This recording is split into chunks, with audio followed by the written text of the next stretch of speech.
O ito, sigarilyo at tips sa mga binibini. Libangin niyo muna ang inyong mga sarili. Jesus Mariosep, maghintay kayo mga bulagsak! Napakagandang handaan nito. Ano sa tingin mo? Naturalmente, since Don Santiago ay napakayaman, hindi niya naaalahanin ang gumastos ng labis.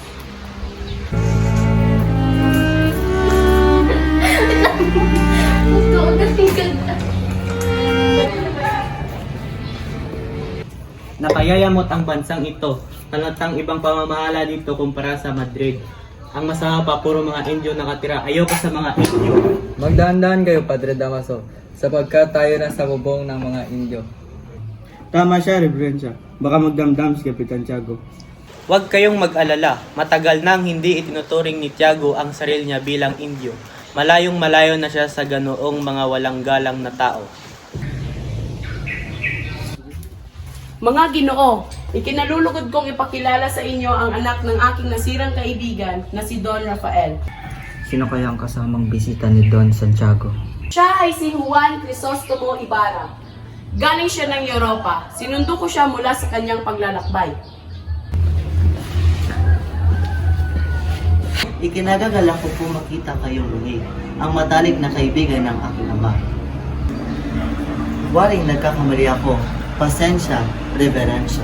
Hindi ka nagkakamali iyo, ngunit hindi ko kailanman naging matalik na kaibigan ng iyong ama. Why ang kasiyahang na pagkait sa iyong ama ay mapasayo? Gracias, Senyor. Sigurado naman ho, hindi kasing saklap ang nangyari sa inyo ang sa amin. Nako, sigurado akong nagsayang ka lang ng pera papunta rito. Wala kang ibang kakainin kundi tinola at matutulog ka lang na hindi masayahan.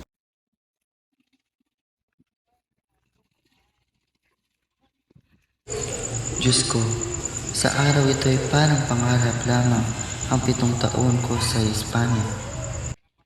Binata, mag-iingat ka sa mga lihim ng iyong mga kaaway. Ang nangyari sa inyong magulang ay dapat maging aral sa iyo. Nabusog kaya ang mga bisita sa handaan, Isabel? Sa tingin ko'y oo, Santiago. Paniguradong nabusog sila sa dami ng handa. Nakalulungkot lamang sapagkat kailangan umalis agad ni Ibarra sa gitna ng kasiyahan.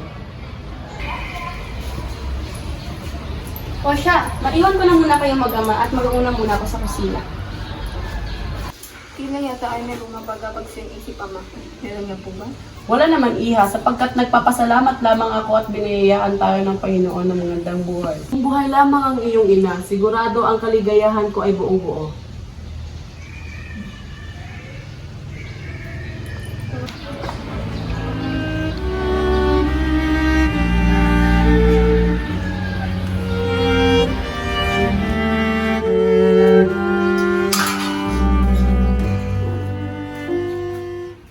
Magandang hapon, Tia Isabel. Nais ko po sana makita si Maria Clara. Ay, andili sa loob. Halika, tumuloy ka. Kung estas, Ibarra, maraming salamat at napadalo ka muli sa aming tahanan. Magandang hapon, Don Tiago. Nais ko po sana makausap ang iyong anak. Abay, sige.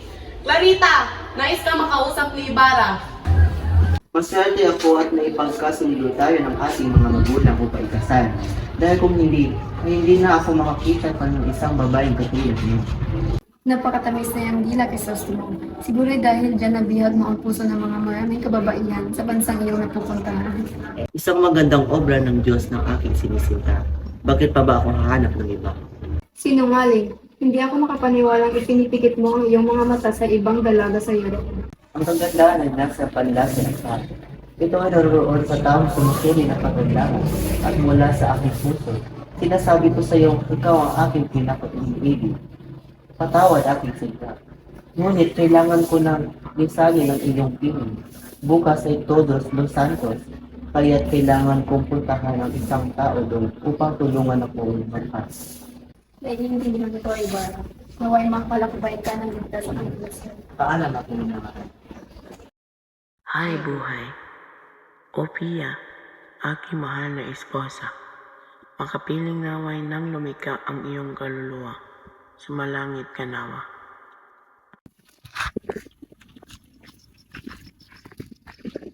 Alam niyo po ba kung nasaan ang kulto ng aking ama? Opo, senyorito, tinaniman ko po yon ng halamang adelpa at nilagyan ng malaking krus sa itaas.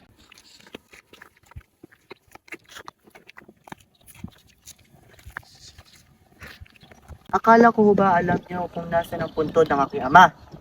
Paumanin po, senyorito, ngunit tila'y nawala ang puntod ng inyong ama.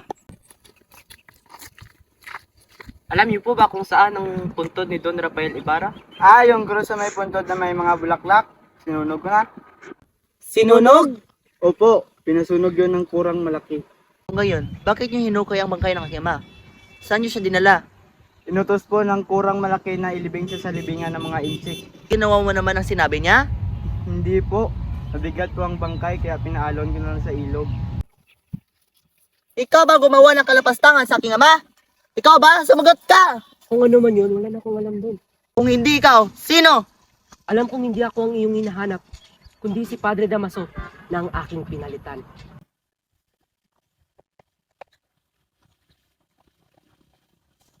Pasensya, reverensya, sa nagawa ng aking Senyor Ibarra, sadyang nandala lang siya ng kanyang emosyon. Napatawad ko na siya, pero hindi ko na siya malis sa kanyang ginawa.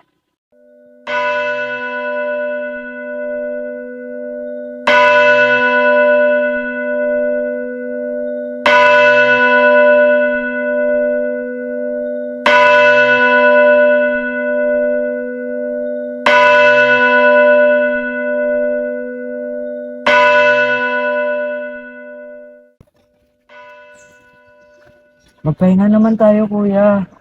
Kanina pa tayo dito nakatayo at nagpapatunog ng kampana. Hindi pwede, Crispin. Maaari tayo pagalitan ni Sakristan Mayor.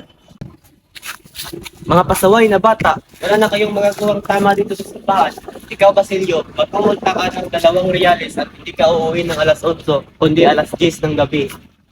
Ngunit ako yuli ng mga gwardyang sibil. Wala akong pakialam, sasagot ka pa. At ikaw, Crispin, hindi ka uuwi hanggat hindi mo nilalabas ang 2 unsang gintong ninakaw mo. Wala talaga kayong galang, pati simbahan ninanakawan ninyo. Hindi naman po ako nagnakaw niyan eh. Wala naman po akong may ninakaw. Sasagot ka pa, itong sayo. Halika dito. Wag po!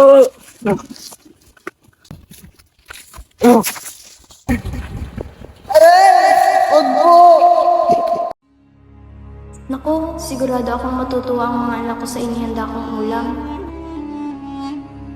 Nakikita ko ng gutom na sina Crispin at Basilio mula sa simbahan. Siguradong magugustuhan ni Crispin ang tuyong tawilis na pinakapaborito niya habang pinipigaan ng kamatis at buti na lang makahingi ang kay Piloso Potasio ng tabang baboy ramon at hita ng patong bundok.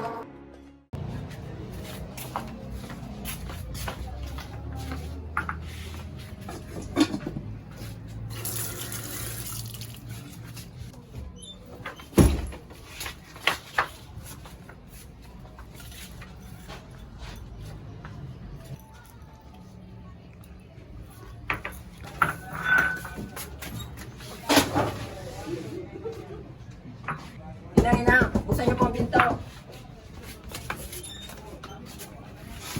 Jesus Maria Joseph, anong nangyari sa'yo, Basilio? Asan si Crispin? Huwag kayong mag-alala, Inay. Naiwan siya sa komento. Naiwan? At siya ba'y buhay? Salamat naman at buhay siya. Bakit ka sugatan? Naku naman. Halika, gamutin natin yung sugat mo.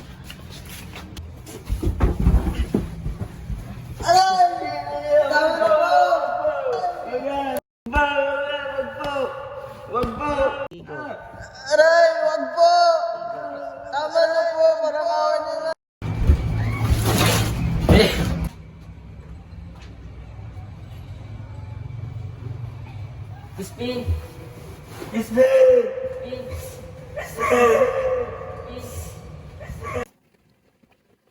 Victoria, maaari mo bang awitin ang kandima ng pinabulisang dibdib? Paumanhin pero ayoko.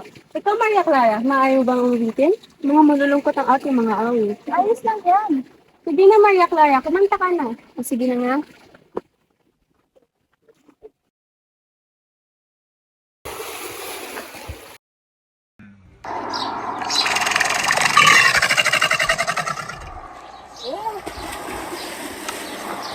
Ang bangkero!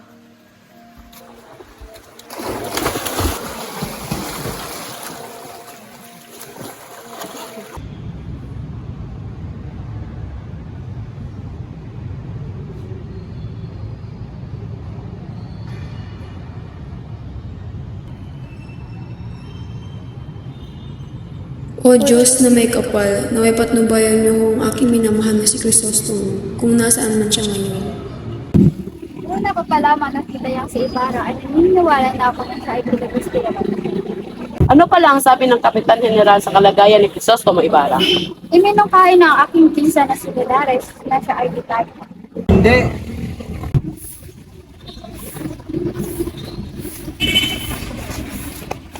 Walang galang na po. Babalik ko muna ako sa aking silid.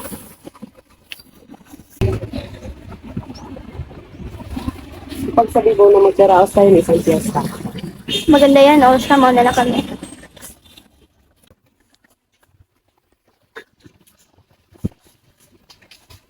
Ako man ay aalis na rin sa bayang ito upang pabunuan ng isang pangkat na mangyayakot.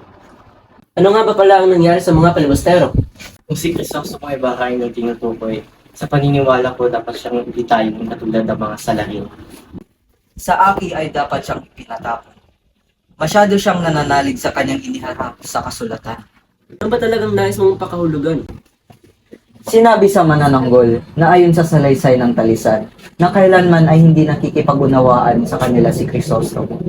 Paano nakarating ang mga sulat sa mga taga-ugis? Malamang ay natakot ang mga babae at isinuko ang sulat sa mga taga-ugis.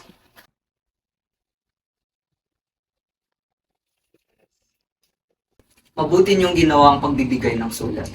Nakatitiyak kayo ng magandang kapalaran. Walang galang na po.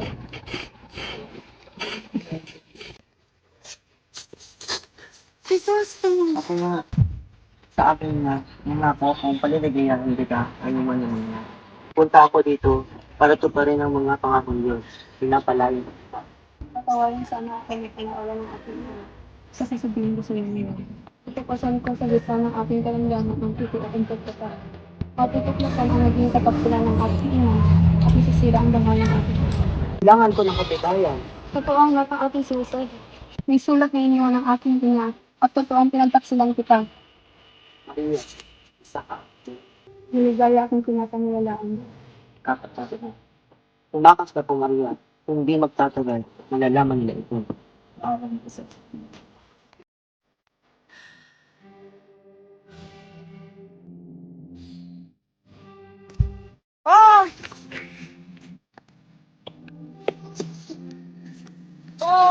Tumakas ka na! Maraming salamat, Iyas! Hey! Halika dito! Sumama ka sa akin!